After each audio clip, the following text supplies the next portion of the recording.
What's up, guys? All right, this is a video that I've been wanting to do for a minute, and I keep forgetting to do it, and I don't know why I keep forgetting to do it, because I like both these pistols. What am I talking about? Well, the Smith & Wesson Performance Center 9mm. You can see how it's set up plainly right there. And the Canik Rival, you can see how it's set up right there. Both of them are set up pretty similarly. I do want to say I don't like how when you put an optic on the Canik, you lose your rear sight. I've never been a big fan of that. I don't even like how that sight picture looks. This has one of the best triggers on the market, in my opinion, and the Apex trigger is one of the best triggers on the market, in my opinion, as well.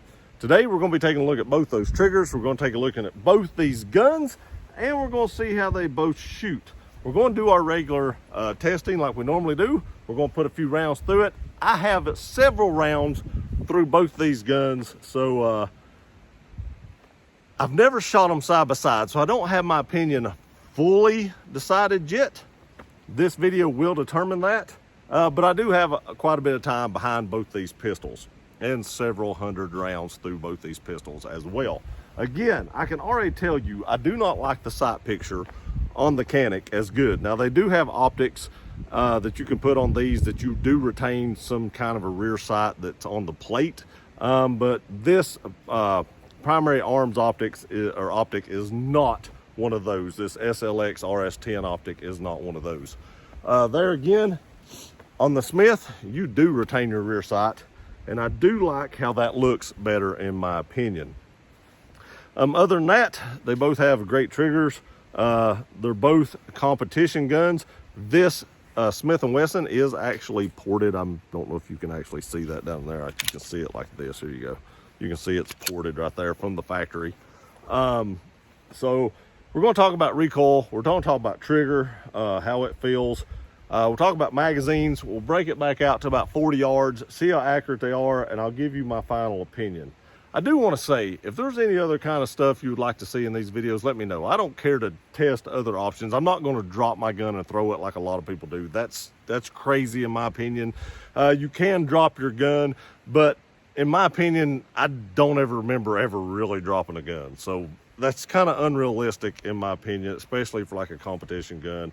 And there's no need just to beat the crap out of your gun just to show somebody that I can beat the crap out of my gun. That don't make no sense to me. So we're not going to do that. But if there's anything you'd like to see me test on one of these, any other thing you'd like me to talk about, let me know, and I'll add it to these videos as I do them. But without further ado, let's load some rounds in these things and put a few rounds down range, and then we'll talk about the triggers and the recoil. All right, I always talk about this, and I'm gonna go ahead and do it right now because I noticed this when I was loading them. My hands are a little cold. My dexterity isn't quite there because my fingers are pretty chilly.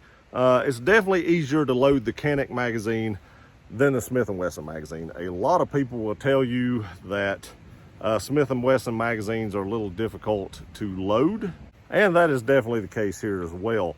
Especially getting that first round. The way this magazine's made, it keeps wanting to kick the round off. It's not impossible, and it's not crazy hard to do. Don't let that deter you from buying one gun or the other, because it's very not hard to load these, but it's definitely easier to load the Canik magazine if that makes a difference to you. If you're not quite as strong or your dexterity isn't quite as good, you may want to buy the Canik just for ease of loading the magazine.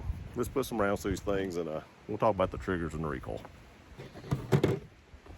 All right, first up, Smith & Wesson M&P 9 Performance Center 2.0.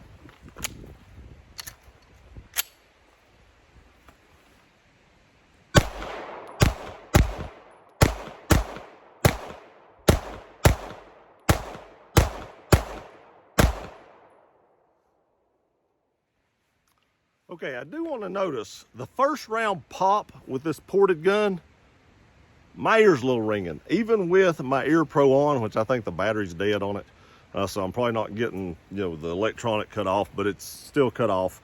The first round pop on this was very, very noticeable. I've done several videos today, and this was the loudest first round pop that I've had. Now, subsequent shots after that didn't seem as bad. Maybe I was used to it, I don't know. But that first round popped my ear pretty good as far as loudness goes. You can see I've not cleaned this gun. But as far as recoil and trigger felt great.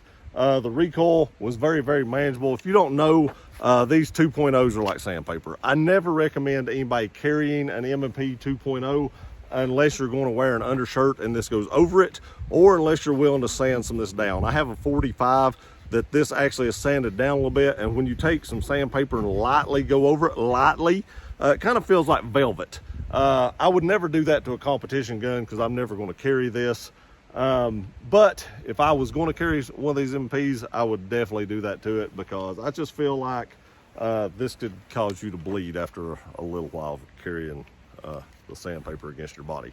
But let's put some rounds through the Canik, see what we think of it.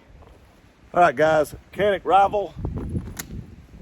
I do like that this one has a mag well. It comes with a mag well from the factory. This gun gives you a lot of stuff with it, but I do like that it has a mag well, especially for a competition style pistol.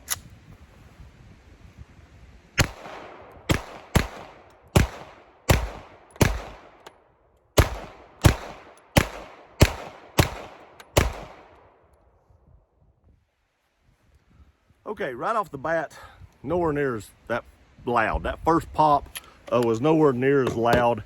I will say this, you don't hang on to this gun as good as you do the Smith & Wesson. That stippling on that Smith & Wesson is just crazy about hanging on to it. And I also want to say, I still don't like not having a rear sight. I don't know what it is about not having a rear sight, but I don't like it at all, not even remotely. I will probably either buy an optic that retains the rear sight, or I'll just put my rear sight back on it and take the optic off, because I'm not a fan of that. I don't like it. I don't even know how people get used to that. It just looks weird to me. But the recoil seemed more on this, and it makes sense because the Smith & Wesson is ported, so that those ports should keep the muzzle down more. So that makes sense. And the stippling on the Smith & Wesson, I mean, you can see right there. I mean, my fingers just slide up and down that gun. This is locked in. Your hand does not move. When you hold this gun, your hand does not move. I will tell you that. But let's take a look at the triggers. Okay. I will say this too. You can see how this has those deep serrations on the front. I rack my pistols with my hand over top like this right here, and that's the way I do it. I do all my pistols that way. The Smith, it's slick. It has little serrations down here. To me, they should have brought them on up. I have to get way up on the muzzle where this kind of indention is right here and pull it back by that, and that's still slick. You definitely do not have this problem with the Canik. That Canik has those deep, I mean, just deep serrations, and they're kind of sharp. They're not so sharp that it hurts, but they're sharp enough that you can definitely get a good grip on them. That is definitely a huge nod to the Canik. But let's take a look at the trigger. All right, you have this take up, which is smooth. I've always touted the Canik trigger as being one of the best triggers on the market. You have this smooth take up, huge flat trigger, feels amazing on the finger. When you hit that wall, that's it. That is it. The trigger basically doesn't move and the gun fires. You reset, right? That's one of the best triggers ever on any gun ever made. If I could get just a tiny little gun, I know Canik just come out with like a little gun for carry purposes, but it don't have that same trigger. I want that trigger in a carry gun. It's amazing. Maybe not that light, but I want that same feel, that same, once it breaks, it doesn't move, reset, it's just non-existent. I want that. All right, let's take a look at this one. Apex trigger right here. It's still smooth as glass. I mean, it's just smooth. When it breaks, there is more over travel. I mean, you've seen it. The Canik had none. Reset, more reset. One more time. Let's take a look at them both one more time. All right, got that little short, it's a little bit of take up. You can feel more resistance in the Canik than you can the Smith, but it's still right there. Now watch my finger. I'm gonna put it right up next to the camera. Watch this. That's it. It broke and it don't move anymore. I'm pulling as hard as I can. That's as far as it moves. Reset. That's just ridiculous. That's just ridiculous. Here's your Smith again. You can see that take up. It is smoother on the take up. It is smoother. You can see the over travel. Let's do it one more time. I didn't do it very good. You can see the over travel is way more. Reset, way more. And it just doesn't have as audible either. So you just barely hear that. Let's take a look at the Canik again. Reset.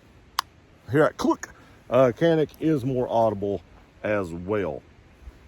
Again, so far, the serrations on the Canik, like them better. Trigger is way better on the Canik. Do not like the not having a rear sight. And the stipple is not as good on the Canik, which you can fix that if you want to. I like the rear sight.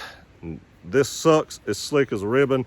Trigger is not as good, even though it's an Apex, and that grip is amazing as long as you're not carrying it.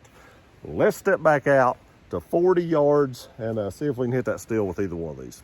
Just curious. All right, guys, first up, Smith & Wesson. See how she rolls. Y'all don't like that.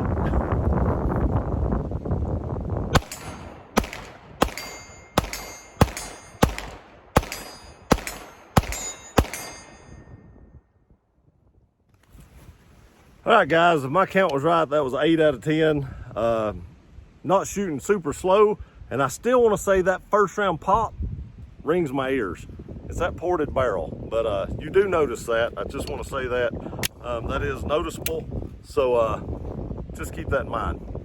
Let's throw the Canik up for a try. All right, guys, let's see how the Canik does. Way easier to load.